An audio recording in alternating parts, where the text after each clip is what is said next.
মারুফ এরকম ভালো থেকে বেঁচাইতেছি আবার একটা বিয়ের কথা ওহন যে বউ ঠিক করছি ও তোরা বেঁচাইতেছে আমি কে রে? তুই যে কইলে একটা বউ দেখুন যে কাকু হ্যাঁ। ওহন তো আমি একটা বউ দেখছি ওহন তোর লগে তো না কইলে তো তুই বুঝবে না ওহন বউ হরা ব আচ্ছা বয় নকটু শুন আগে শুন নে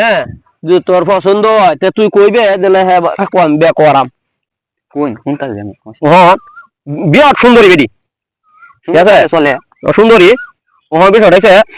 বেডি জামাই নাকি দুইটা বাচ্চা আছে জ আগে থাকতে অ্যাডভান্স আব্বা রাখবো কারণ এরকম সৌভাগ্য তো বেশি হয় না ওহন এই বেডি কইতাছে আমনে শুনুন আমার কথাটা আমনে ও বলিতে করুন এলে কি আমি আগ বেতে এই দুইটা বাচ্চা আছে বেডির এই বেডিরে বে হরাম না গীতা এই তো বলিতে হতো নামনে। তো আগে বুঝলে লো আগে কি আলাপ কি কথা বেডি বেডি হাসতালা এই বেডি একটা প্রাইভেট কার্ড দিব হ্যাঁ বেডি প্রাইভেট কার্ড দিব আর হাসতালা একটা বাড়িও দিব যে বেল হইব কোনো প্রাইভেট কার উঠছি না প্রাইভেট কার কি জিনিস দেখছি না দিব তো কে দিয়েছি দিব। হ্যাঁ দিব আমার লগে কথা হয়েছে তো বেডি একটা প্রাইভেট একটা গাড়ি দিব প্রাইভেট কার্ড দিব আর হাসতালা একটা বাড়িও দিব গাড়ি বাড়ি গাড়ি বাড়ি এখন ব্যাটারি বই ভাগ্য কয়জন আছে সমস্যা কি জিনিস তো মাল তো একটাই তা আমনে অনেক বলছি না রে ধন্য কিছু বেদল তো না চালাই আমি চালায়া চালায়া চালায়া